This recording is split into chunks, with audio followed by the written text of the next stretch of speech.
Welcome back to What Arty Noobs with General Disturbance. This is the GW Tiger P. It's the German Tier 8 self-propelled gun, and we're located on the defending spawn of Karelia Assault.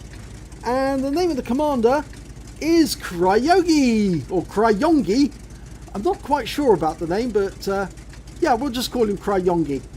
And he's got a mark of excellence on his barrel, so we know he's an accomplished player. And he's using the 21cm Morse cannon, which means he's got the top gun, not the stock gun. And the reason I know that is because there's no muzzle brake at the end. The 17cm has a muzzle brake. Well, the actual chassis for this Arty is the failed contestant for the Tiger competition. Of course, as you all know, Porsche and Henschel both designed chassis to be put forward for the Tiger. And Henschel won the competition with their version, and the Porsche version was later made into the Ferdinand, and it was supposed to be built into this particular SPG as well, but they never got around to making them before the war ended, so we only believe that they were intending to actually manufacture these. Well, Chryongi's got himself up on top of the hill. The GW Tiger P is painfully slow, really slow, like a snail. And so it takes ages to get anywhere. Okay, he's got into the back of the map and he's picked up some speed as he went down slope. He's going to pick his firing position. And it looks to me like he's aiming down the north side of the map at the enemy that are approaching from that direction. There's a Pershing tank there. That's a Tier 8 American. He's dialed in, rounds out, and he gets a hit on the ground next to him for 122 hit points. A splash. Right, it's got a fairly long reload. That's the problem with the GW Tiger P with the Morse cannon. It's over 30-second reload. So you really have got long enough to actually relocate somewhere else, and there is another Arty on his team, and that's a batch at 155.55, and I think that round was from him. That's the single shot Arty, not the magazine loaded one. I've got an IS-7. This is a tier 10 battle, by the way. Rounds out on the IS-7. Right onto his engine deck. 488 hit points. It's got a nice stun on the IS-7 there. It's all like kept him in place. We're indicating the target. That's a good help actually. If you use your T key as an Arty player, you can actually indicate what you're actually going to go for and tells your teammates what you're focusing on. And somebody's requested help using their T key. That's why we've got the crosshairs. And he's responded with his T key, and the down arrows appear to say, I am attacking. And he's got a message in chat saying, I'm attacking that target. But he switched targets because the IS-7's gone behind cover. He's going to go after the T-34, or is he going to go for the Pershing? Lining it up on the T-34, but the round's going to land behind him. Yep, but it did damage to both the T-34 and the Pershing and stunned both of them.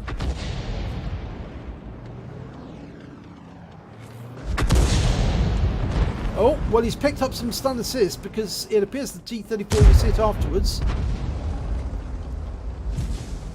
As you've got a long time in between reloads, you can actually then study the map and try and work out where your shell's going to do the most to support your team. That T-34 is having a good ding-dong battle with our team at the moment, so it would really help to put the shell on him to save our own guys from getting badly hurt. He fires the round in, it's going to land behind, but it does stun both of them and does 227 hit points of damage to the T-34. And the T-34 has gone down, so he's picked up some stun assist. The IS-7 is moving forward. And our own 113 has been stunned, but he's used his first aid kit to get rid of the stun. You can usually tell when they have used their repair kit or their first aid kit, because their stun disappears virtually immediately after they've been hit.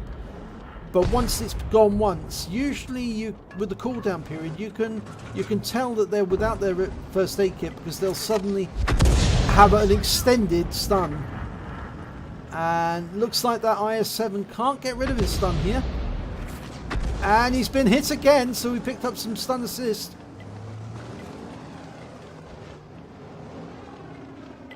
Now basically all he can do is get behind cover to avoid any further shots on him. But he's choosing to stay there in that dip because of course the other tanks can't fire on him. He must realise that Arty's going to hit him. He's pushing forward. Oh, no. This time round he was hit by the batch at 155.55. Going for the IS-7. Working out where he's going to go. Rounds out. Right into his engine bay. 323 hit points. Good strike. And he's retreating as rapidly as he can go. Nope. Changed his mind. And he's gone out of sight, so we can't see him at the moment, but we're indicating where we think he is. I rather suspect he's circling around to try and get at the T-62A. Now, chryong is actually now looking towards the south. But unfortunately that rock's in the way, so he's going to have to reposition. There's a couple of tanks down there, a T-10 and an Object 140. Now they were briefly inside. You can see here that he's got a very narrow arc of fire for the GW Panther. That means that obviously if the target moves outside the arc, you can get a massive amount of reticule bloom. That is, the reticule will suddenly get very, very large as the vehicle has to move in order to keep the target within the field of fire. So Arty players, you see, have to think about that all the time.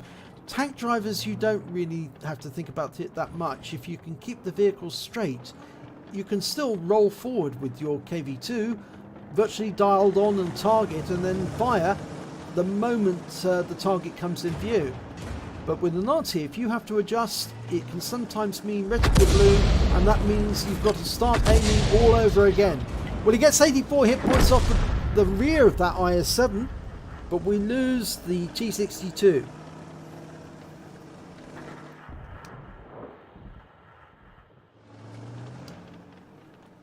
Now, we are starting to lose tanks here at the moment. We've only got 6 left on our team. The enemy's still got 10. And this is an assault battle. They've got 2 minutes 40 seconds to win.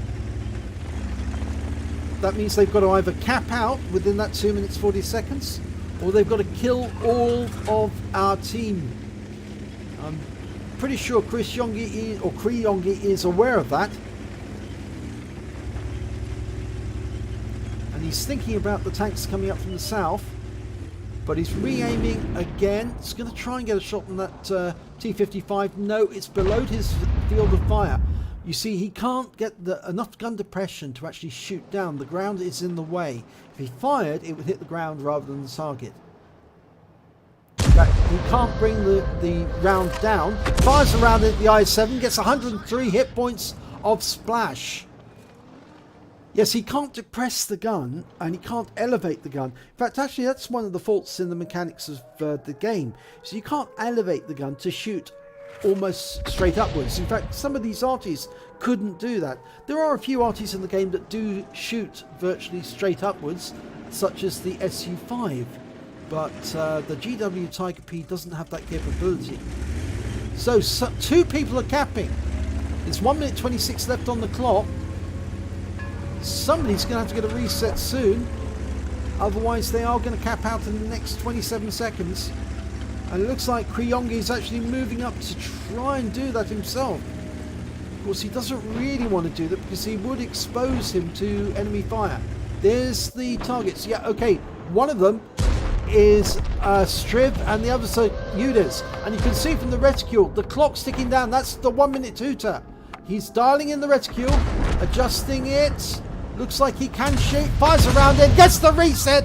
He got a reset and he did a lot of damage to the Udas. 533 hit points. Very well played. He managed to get enough depression on the gun, move forward so that the gun could point almost straight at them, and fired the round in. 32 seconds left on the clock. There are still 3 members of his team left alive. There's only one in the cap and they can't cap out and they haven't got enough time to do it. And we've lost the batch at 155. There's only one other teammate with him. Oh, he's been killed. There's 15 seconds left. This is a possible Kolobanov if he can stay alive. He's got 8 seconds left. He fires the round. Unfortunately, it doesn't go anywhere near the T10. But he's pulling forward to go for a ram kill on the T10. And the clock runs out as he does. And he's won. He's stayed alive. He's won for his team.